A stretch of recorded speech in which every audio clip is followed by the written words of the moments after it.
Chike stood at the door of the modest new house, holding out the keys to Ada and Obinna. The house wasn't overly luxurious, but it was spacious and comfortable, a far cry from their small apartment. "This is for both of you," Chike said, his voice soft but filled with determination. "It's the least I can do to make up for everything." Ada crossed her arms, her expression skeptical. "Chike, we didn't ask for this. You don't need to buy our forgiveness." "Mama," Obinna interrupted gently, "we've struggled for so long. Maybe it's time we allow ourselves to accept something good." Ada sighed, her eyes darting between her son and Chike. "I don't want to feel like we owe him anything." Chike stepped closer, lowering his voice. "You don't owe me anything, Ada. Please, just let me do this for you and Obinna. It's not about making up for the past. It's about giving you the comfort you deserve." Ada hesitated for a moment before nodding reluctantly. "All right, but don't think this means I've forgotten everything, Chike." "I wouldn't dare," Chike replied with a small grateful smile. Over the next few weeks, Chike visited the house often.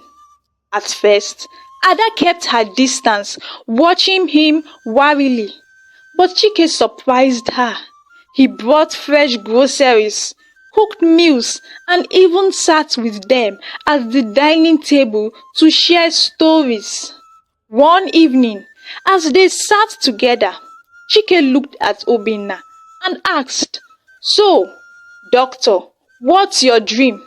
What's next for you?" Obinna smiled faintly. "I want to open a small clinic in the village one day. People there don't have access to good health care." Chike nodded, his expression thoughtful. "That's a noble goal. If you ever need support, count me in."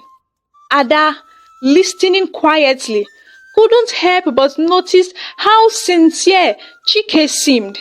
She hated to admit it, but he was trying harder than she had expected. The quiet village of Amusha was buzzing with whispers. "Did you hear? Ada and her son have moved into a big house in the city," a woman at the market said, her voice low but laced with envy. "I heard Chike is the one who bought it for them. Imagine that. The man who denied her years ago is now chasing after her," another replied, shaking her head. Some villagers sneered. "Maybe she used juju to tie him down. How else can you explain it?" The rumors reached Ada's ears through an old friend, Nkechi, who called her one evening. "Ada, you need to come back to the village and clear the air. People are saying all kinds of things." Ada shook her head in frustration after the call. "Why can't people just mind their business?" "Mama," Obinna said, sitting beside her. "Maybe it's time we visit. Let them see the truth for themselves. They need to understand that no one bewitched anyone. Chike is just trying to right his wrongs." Ada sighed heavily.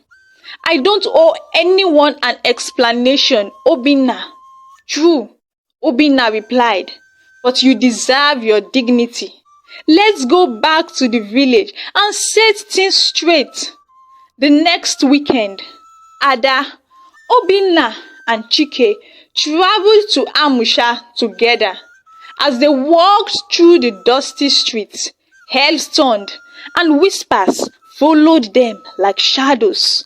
"Is that Chike? He's here with Ada. And Obinna too. They look like a family." At the market square, Nkechi ran up to Ada. Ada, you are brave to show your face here with him. People are watching and they want answers. Ada looked around, her jaw tightening, then let them listen. She said, walking toward a gathering crowd. Chike stood quietly beside her, his presence causing a stir. Ada raised her voice, steady and firm. Yes, Chike is here. Yes, he is trying to make amends for what he did to me and my son. But no, I didn't bewitch him. And I didn't beg him for anything. The truth is, people can change if they are willing to. The crowd murmured, unsure of what to say. Some nodded in approval, while others exchanged skeptical glances. Chike stepped forward, his voice carrying over the crowd. I was wrong. About Ada. About everything. I came here today to face my shame and to show you all that I am not the same man I was. If you have something to say about Ada, say it to me, because she deserves your respect. There was a heavy silence before Nkechi stepped forward, smiling at Ada. You've always been strong, Ada. Don't let anyone bring you down. Ada felt a flicker of relief. The whispers hadn't stopped completely, but at least now, people had heard the truth. As they left the village that day, Obinna turned to his mother. You handled that well, Mama. I'm proud of you. Ada smiled faintly. I didn't do it for me. I did it for us. Let them talk. We know the truth. Chike, sitting quietly beside them, thought to himself, this is just the beginning of making things right. At the heart of the village square, a crowd gathered under the old mango tree. The elders sat in a semicircle, their walking sticks resting by their sides. Villagers murmured among themselves as Chike, Ada and Obinna stepped forward. Chike took a deep breath and faced the crowd. I have come here to speak the truth, he began. His voice was calm, but carried the weight of his guilt. Many years ago, I wronged this woman. He gestured toward Ada. She gave me love and loyalty, but I repaid her with lies and betrayal. She bore my child, and instead of standing by her, I turned my back. The crowd fell silent. Some looked shocked, others whispered to one another. I don't expect forgiveness, Chike continued, but I want you all to know that I am here to make things right. Ada and Obinna deserve my respect and support, and I will spend the rest of my life proving that I have changed. One of the elders, a man with a long white beard, leaned forward. Chike, words are easy to speak. How do we know your actions will match them? Chike nodded respectfully. You are right, elder. Words mean nothing without action. That's why I have been doing everything I can to rebuild the trust I destroyed. I'm not asking for your approval. I'm asking for a chance to do better. Ada stepped forward, her head held high. I didn't come here to hear apologies or seek validation. I came because my son deserves to know his roots, and because the truth always wins in the end. Whether you believe Chike or not doesn't matter to me. What matters is that Obinna knows where he comes from. The crowd was stunned by her boldness. Some nodded in agreement, while others remained skeptical. One woman whispered loudly, "She's brave, standing here with the man who abandoned her." Another man muttered, "Maybe Chike has really changed. Only time will tell." As they left the square, Obinna turned to Ada. Mama, you spoke like a queen today. You made them listen. Ada smiled faintly. The truth doesn't need decoration, my son. It speaks for itself. Days after the village visit, just as things seemed to be settling, an unexpected storm arrived. Chike sat in his living room with Ada and Obinna, discussing Obinna's plans for his clinic, when the door burst open. Standing there was Nneka, Chike's ex-wife, dressed in expensive but disheveled clothes. Her face was full of desperation. "Chike," she cried, stepping inside without an invitation. "I'm back. I made a mistake. Please, take me back." Ada froze, her expression unreadable. Obinna stood up quickly, moving to stand protectively beside his mother. Chike stared at Nneka, his face hardening. "Nneka, what are you doing here?" "I was wrong, Chike," Nneka said, tears streaming down her face. "I shouldn't have left. I lost everything. The money, the house, everything. But we can start over. Please, let's fix this." Chike shook his head, his voice firm.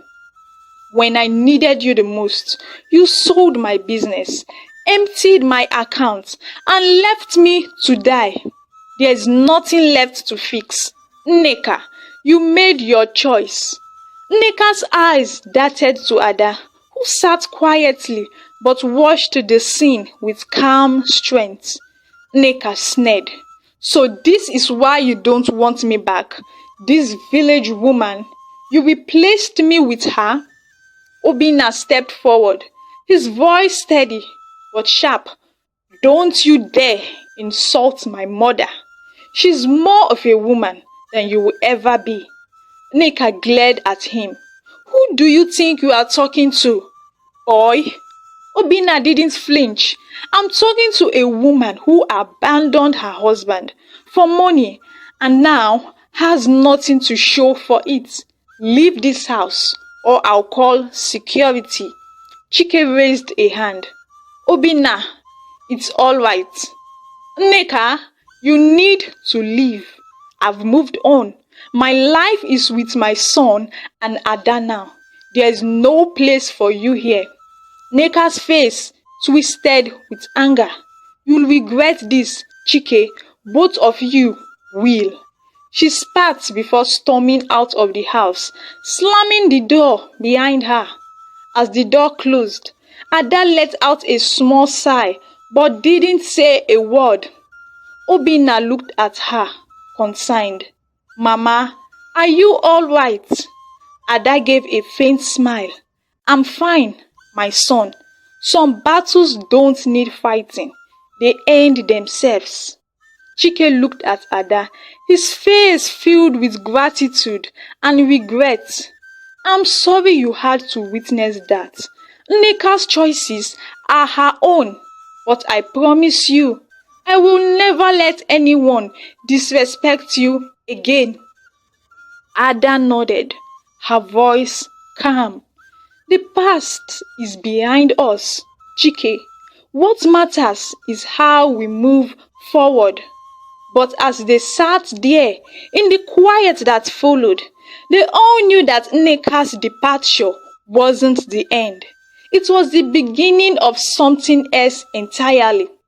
Something they couldn't yet see coming. It was a quiet evening when Chike received the letter.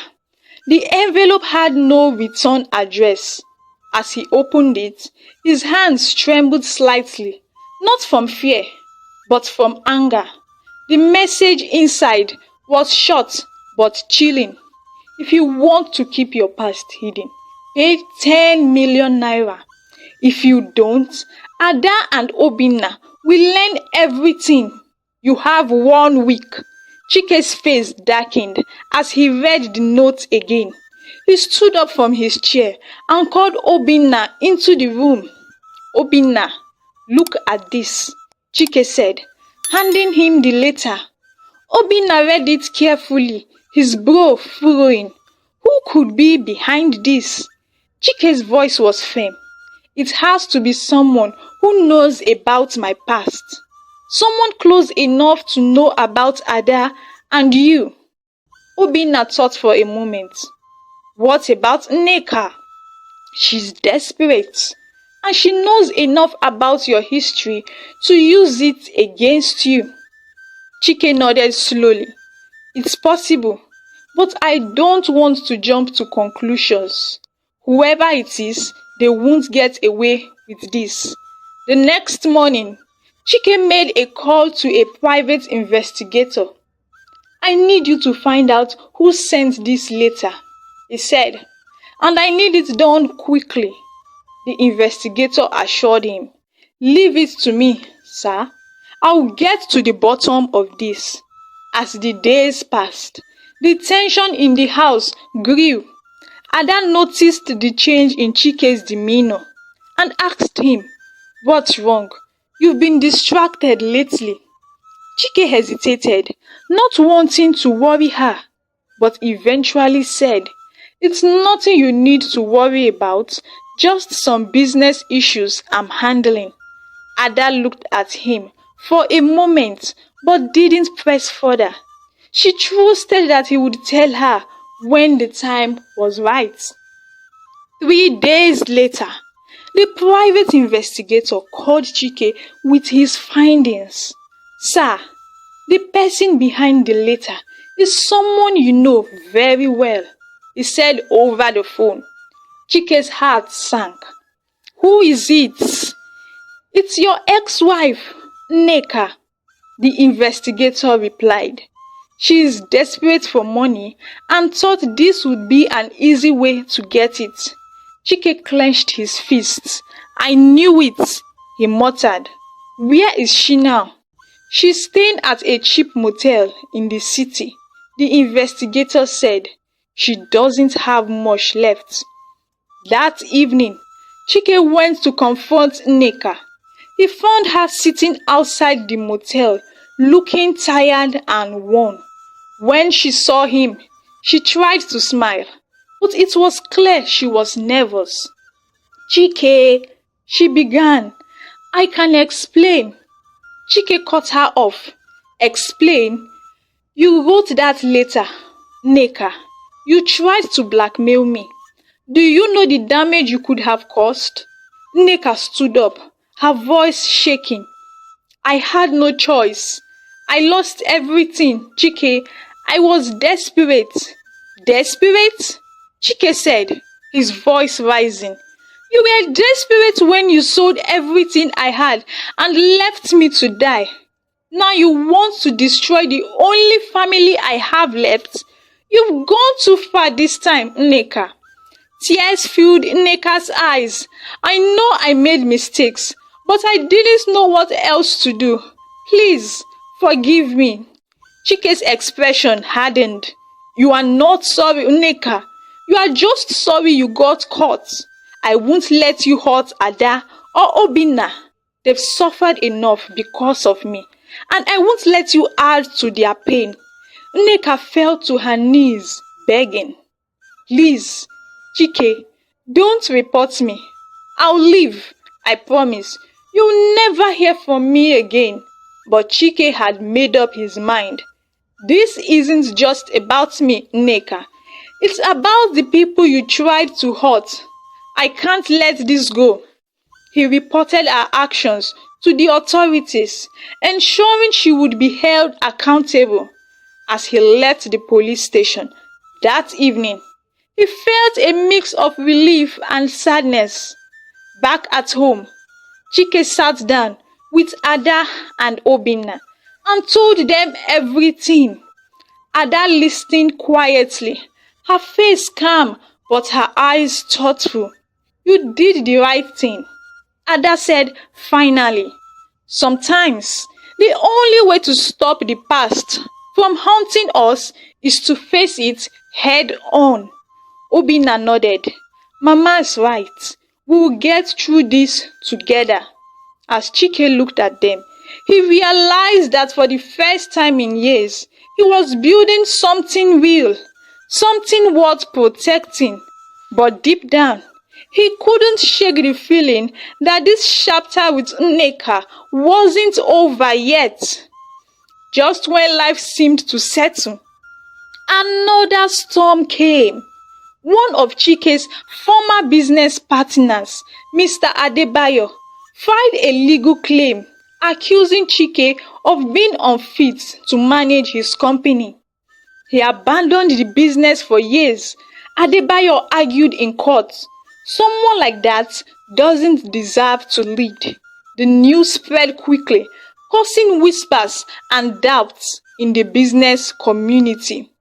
Chike sat at home, feeling overwhelmed. His head was in his hands when Ada walked into the living room. Chike, what's wrong? Ada asked gently. Chike sighed deeply. One of my old partners is trying to take everything I have left. He says I'm unfit to lead. Maybe he's right. Ada sat beside him, her voice firm. Don't say that. You've come too far to let someone like him push you down. Stand up and fight for what's yours. Obinna, who had been listening from the doorway, walked in and placed a hand on Chike's shoulder. Papa, Mama is right. This is your chance to prove to everyone that you've changed. Let's fight this together. Chike looked at them, their faces full of determination. For the first time in a long time, he felt a spark of hope. All right, he said, let's do this. Over the next few weeks, Obinna worked tirelessly to gather evidence to prove Chike's competence. He reviewed old contracts, emails, and financial records late into the night. One day, Obinna came running into the living room with a folder in hand. Papa, I found something, he said excitedly. Chike and Ada leaned in as Obinna explained. Mr. Adebayo has been mismanaging funds in the company for years. If we present this in court, it will show he's not acting in good faith. Chike's face lit up with relief and gratitude. Obinna, you've done more for me than I could ever ask for. Thank you. The day of the court hearing came. With the evidence Obinna had uncovered, the judge ruled in Chike's favor. Mr. Adebayo was ordered to step down, and Chike's reputation was restored. As they walked out of the courtroom, Chike turned to Ada and Obinna. I couldn't have done this without both of you. Thank you for believing in me when I didn't believe in myself. Ada smiled. That's what family does. Chike, we stand together. With the legal battle behind them, Chike began to focus on rebuilding his relationship with Obinna. He invited his son to the office, showing him how the company worked. They spent hours talking, not just about business, but about life. One evening, as they sat on the balcony at home, Chike turned to Obinna. You are so much like your mother, strong, determined and wise. I see it every day and it makes me proud. Obinna smiled. Thank you, Papa, but you've changed too. The man I see now is not the same man Mama told me about. Chike's voice grew emotional. I've made so many mistakes, Obinna. Sometimes I wonder if I even deserve this second chance. Obinna looked at his father, his tone steady but warm. Papa, I forgive you, but you need to forgive yourself too. You can't keep living in the past. Chike's eyes filled with tears, but he quickly wiped them away. Thank you, my son. I promise to spend the rest of my life making you and your mother proud. Ada, who had been quietly listening from the doorway, stepped onto the balcony. You've already made us proud, Chike. Every day, you are showing us that people can change. The three of them sat together under the stars, sharing laughter and stories. It was a moment of peace, but they all knew that life was unpredictable. There would always be new challenges ahead. And somewhere, far away, someone was watching. A shadow from Chike's past was preparing to resurface, ready to test the strength of the family he was working so hard to rebuild. Chike stood in front of a small gathering at the launch of his new foundation. A banner with bold letters read, "The Ada Foundation, supporting single mothers and children." His voice was steady as he addressed the crowd. "This foundation is my way of giving back," he said. "I've made mistakes, but now I want to use what I have to help those in need. This is for the women who fight every day for their children, and for the children who deserve a better future." Ada stood at the back of the room, tears in her eyes, though she quickly wiped them away. After the event, she walked up to Chike. "You've come a long way, Chike," she said with a proud smile. "This is the man I always hoped you would be." Chike looked at her, his face soft with gratitude. "I couldn't have done this without you, Ada. You've taught me what it means to be strong, to forgive and to never give up." The foundation quickly gained attention. Donations poured in, and Chike threw himself into the work, organizing programs and providing scholarships for children. For the first time in years, he felt a deep sense of purpose.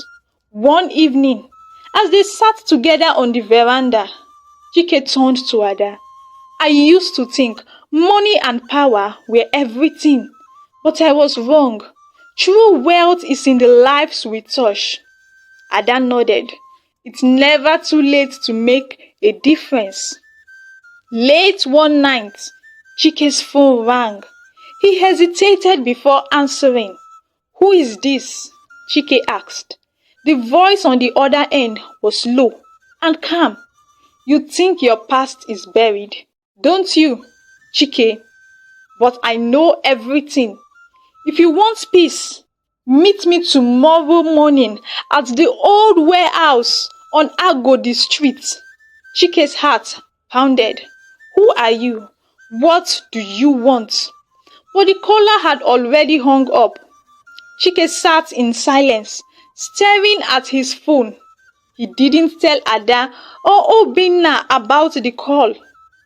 Instead, he woke up early the next morning, leaving a note that simply read, "I'll be back soon." Hours passed, and Chike didn't return. By evening, Ada started to worry. "Obinna, have you heard from your father?" she asked, pacing the living room.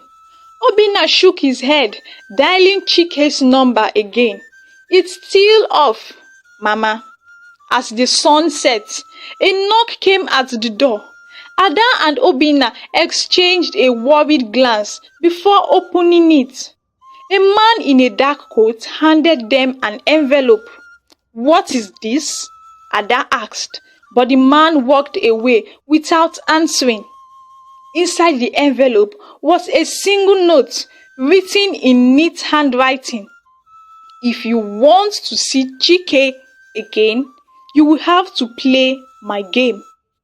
Ada's hands trembled as she handed the note to Obinna. "Mama," Obinna said, his voice steady but filled with determination, "we'll find him. We will get to the bottom of this. But Ada couldn't hide the fear in her eyes. Who would do this? What kind of game are they talking about? Neither of them had answers. But one thing was clear.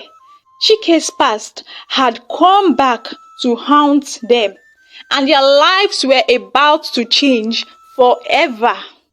Ada and Obinna stared at the note on the table, their hearts heavy with worry. Ada clenched her fist, determination in her eyes. "We can't sit here and do nothing," she said. Obinna nodded. "I've already called the police. They are tracing the number from the call. We will find him, Mama." The hours dragged by, each second feeling like an eternity. Finally, the police called back. "We've traced the call to a warehouse on the outskirts of the city. We are heading there now." "I'm coming with you," Obinna said firmly. Ada wanted to go too, but Obinna held her hands. "Mama, you need to stay here. I'll bring Papa home. Trust me." Ada hesitated, then nodded. "Be careful, my son, please." At the warehouse, Chike sat tied to a chair, his face bruised but calm.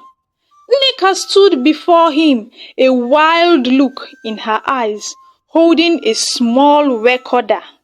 "You think you can just walk away after everything you did?" she said, her voice shaking with anger.